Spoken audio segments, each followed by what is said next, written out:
108시간. 저체온증이 스며드는 어둠 속에서 서로의 체온만으로 버틴 끝에 두 사람은 겨우 세상 밖으로 나왔다. 오늘 2003년 콜로라도 글렌우드 캐니언에 위치한 하버드 동굴에서 있었던 실제 사건으로 이혼 문제로 갈등이 깊어지던 중년 부부 셰리 드로우와 존 호다르의 이야기다. 두 사람의 시작은 어둠이 아니라 호기심이었다. 콜로라도 서부에서 자란 셰리와 존은 10대 때부터 지역 청소년 동굴 탐험 모임에서 처음 만났다. 주말마다 석회암 동굴을 헤드램프로 더듬던 시절, 좁은 통로에서 서로의 램프를 체크해주던 말로 시작해 대화를 이어갔고, 대화는 곧 연애가 되었다. 20대 초반 그들은 연애의 결실을 맺어 일찍 결혼을 하게 됐다. 오랫동안 동굴은 두 사람의 공통 언어였다. 하버드 동굴도 그 기억 속 한 장면이었다. 하지만 시간이 지나면서 말은 점점 짧아졌고 표정은 딱딱해졌다. 세월이 흘러 중년이 되었고 이혼 서류가 오가는 사이에도 마음 한쪽에는 예전의 낭만이 남아있었다. 2003년 8월 24일 여름 끝자라며 즉흥 여행. 두 사람은 이혼 전에 예전처럼 한 번만 더 라는 생각을 핑계로 하버드 동굴로 향했다. 그 누구에게도 목적지를 알리지 않았다. 그들은 손전등 2개, 가방 속 간단한 장비와 약간의 물을 챙겨서 동굴 입구에 섰다. 산 중턱에서 악취들이 자주 드나드는 입구를 지나며 그들은 믿었다. 한때 길을 찾던 방식이 이번에도 통할 거라고. 하지만 그 즉흥은 곧 미로와 침묵으로 변해 108시간의 싸움으로 이어지게 된다. 참고로 하버드 동굴은 현재 박쥐 서식지 보전과 화이트노드 증후군 때문에 폐쇄되어 허가없는 탐방은 금지되었다. 동굴의 입구 앞에서 체온이 먼저 변했다. 바깥 공기보다 서늘한 숨이 오랜 동굴 탐험의 기억을 떠올렸다. 손전등을 켜자 회색빛 벽면에 낀 얇은 물막이 빛을 반사시켰다. 동굴 초입은 낮은 방 형태의 좁은 통로였다. 바닥엔 깨진 돌이 흩어져 있고 천장은 곳곳이 낮아져 엎드려 이동해야 했다. 바닥의 진흙은 젖어 미끄러웠고 무릎이 닿을 때마다 미세한 흙먼지가 물과 섞여 진흙 냄새가 올라왔다. 허리까지 오는 작은 통로를 지나자 곧장 엎드려 가야만 하는 더욱더 좁은 통로 구간이 나왔다. 숨을 길게 내쉬며 몸통을 납작 만들 때만 통과를 할 수 있었다. 동굴 길찾기는 오래된 습관으로 시작됐다.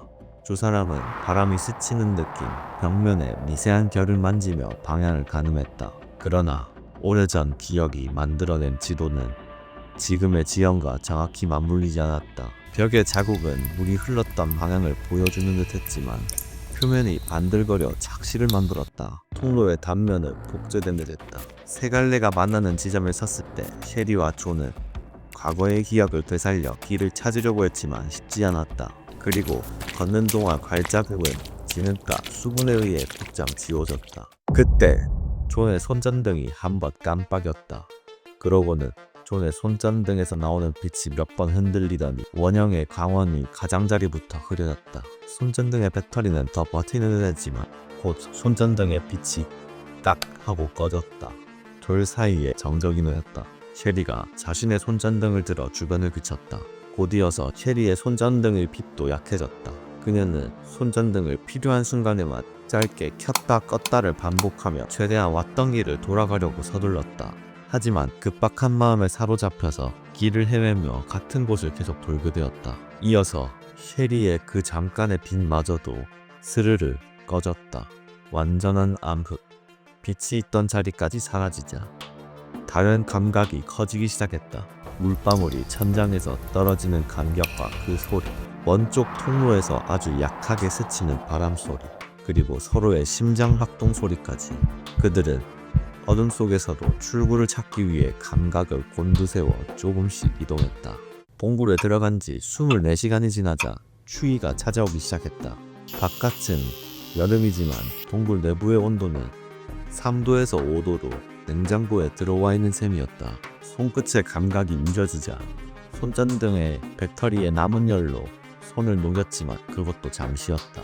이동하고 싶었지만 아무것도 보이지 않은 칠흑이기에 움직일 수가 없었다. 결국 그들은 이동 대신 머무는 법을 택했다. 그렇게 하루가 흘러갔다. 지상에서는 아무도 그들의 부재를 모른 채로 일상이 계속됐다. 동굴에 갇힌 지 32시간. 셰리의 딸 라야가 부모님께 안부차 전화를 걸었다. 하지만 동굴 안에 있었기에 전화는 연결되지 못했다. 라야는 최근에 부모님이 이혼 문제로 심각한 갈등을 겪었다는 것을 떠올려 곧장 경찰에 신고했다. 그렇기에 사건은 실종이 아닌 범죄에 초점이 맞춰져 수색이 시작됐다. 경찰들은 CCTV와 헬기까지 동원해 그들이 마지막으로 타고 나갔던 SUV를 찾으러 나섰다. 그 시각 동굴 안에서는 어둠에 익숙해진 존과 셰리는 지쳤지만 여러가지 루틴을 만들었다.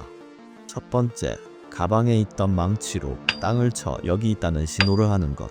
두 번째, 10m씩 조금씩 이동하는 것. 세 번째, 등과 등을 붙인 자세를 한 상태로 체온 보존에 최적의 자세를 하는 것. 네 번째, 지나온 자리에 표식을 남기는 것이었다. 하지만 시간이 갈수록 밥을 먹지 않은 그들의 이동거리는 점점 짧아졌다. 동굴에 들어간 지 이틀이 꼬박 지난 시각, 존은 그제야 깨달았다. 자신의 가방에 예비 손전등 배터리가 하나 더 있다는 사실을. 쓰다 남은 배터리지만 간헐적으로 사용할 수는 있었다. 그리고 가방 안에 있는 망치와 끌을 가지고 진행 방향에는 화살표, 막힌 곳에는 X표 표시를 하면서 조금씩 출구를 찾아 나아갔다. 둘은 오른손 법칙을 잠깐 적용해 오른쪽 벽을 스치며 나아가려 했다. 하지만 오른손 법칙도 통하지 않는 구간이 많았다. 그때마다 존은 표식을 남기고 방금 지나온 통로의 모습을 기억 속에 고정했다. 하지만 불을 켜는 시간은 갈수록 짧아졌다. 가져왔던 물도 다 떨어졌고 갈등이 시작되었다. 입안은 모래처럼 메말랐다. 비상용 배터리를 최대한 아끼며 서로가 서로에게 힘이 되어주면서 천천히 출구로 생각되는 곳으로 나아갔다. 과연 이 부부는 살아 돌아올 수 있을까요? 이런 실제 사건 사고들을 다루는 고퀄리티 영상을 업로드할 테니 미리 구독하세요. 드디어 CCTV를 통해 그들의 SUV 차량을 찾았다. 경찰과 가족들은 마침내 동굴로 향했지만 구조가 아닌 체포를 중심으로 수사가 돌아갔고 동굴 내부에서 존과 셰리의 체온은 조금씩 꺼져갔다. 동굴 입구에는 노란 테이프가 둘러졌고 여러 대화가 오갔다. 가족들은 동굴 구조팀을 먼저 보내자고 했지만 돌아온 답은 무기 사용 허가와 동굴 구조팀 대기였다. 의심과 안전 사이에서 시간은 계속 흘러갔다. 결국 비상용 배터리도 다 닳아 완전히 빛을 잃었고 확실하지도 않는 길을 이동하는 것보다 그냥 제자리에서 구조를 기다리는 것이 체력을 지키는데 더 나을 것이라 생각했다. 그래서 존과 셰리는 비교적 발견하기 쉬운 넓은 통로에 앉아서 언제 올지도 모르는 구조를 기다리기로 했다. 둘은 여기서 살아남을 수 있을지 알 수 없는 상황이기에 속마음을 다 털어놓기로 했다. 미안했던 일, 감사했던 일든 하지만 그것도 잠시. 저체온증으로 말을 할 힘도 거의 다 떨어졌다. 동굴에 갇힌 지 100시간째. 새벽 공기는 한층 차가웠다.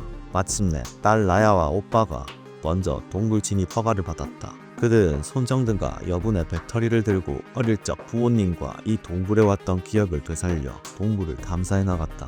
동굴을 탐사한 지 2시간 만에 그들은 어떤 표식을 발견했다. 표식은 화살표, X 등 다양하게 있었고 덕분에 화살표 표식을 따라 쭉 따라갔다. 그리고 어디선가 미세하게 금속이 바위를 긁는 소리가 들렸다. 소리가 들리는 곳으로 조금씩 조심히 이동했고 마지막 코너를 돌자 손전등 빛 안에 2명의 실루엣이 보였다. 등을 맞댄 자세, 떨림이 보이는 잔 움직임, 입술은 말라 갈라져 있었고 눈빛은 흐릿했지만 정면을 향해 있었다. 라야가 무릎을 꿇고 엄마를 끌어안았다. 셰리의 눈이 천천히 커졌다. 거친 숨 사이로 딸의 이름을 불렀다. 딸과 오빠는 작은 물병에 물을 입술맛 적실 정도로 대고 담요를 펼쳐 천천히 덮어주었다. 라야의 오빠는 표식 방향을 거꾸로 따라가 안전 경로를 되짚었다. 돌아가는 길목마다 라야는 비상용 호루라기로 신호를 한 번씩 남겼다. 우리는 나간다라는 뜻을 어둠에 새기듯이.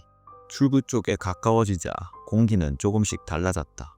바람도 더 또렷해지고 냄새가 바뀌었다. 마침내 동굴 입구를 빠져나오자 새벽빛이 눈썹 위로 얇게 얹혔다. 라야가 셰리의 손을 더 꽉 쥐었다. 그리고 그들은 살아남았다. 둘은 탈수와 저체온증에 시달렸지만 4일 반이라는 시간 동안 동굴 안에 있었던 것 치고는 놀라운 만큼 안정적이었다. 경찰들의 오해도 풀렸다.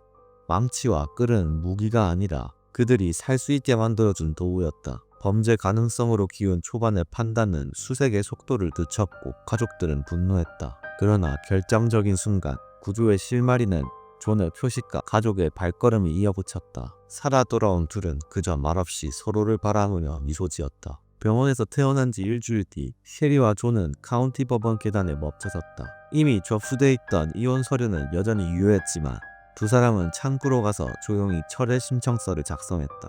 두 사람은 서로에게 이렇게 말했다. 이혼은 취소하고 다시 시작하자고. 그들은 이제 빛을 향해 나란히 걷기로 했다. 영상으로 다뤘으면 하는 사고나 영상에 의견 있으시면 언제든지 댓글로 남겨주시고 영상이 마음에 드셨다면 좋아요와 구독 부탁드립니다.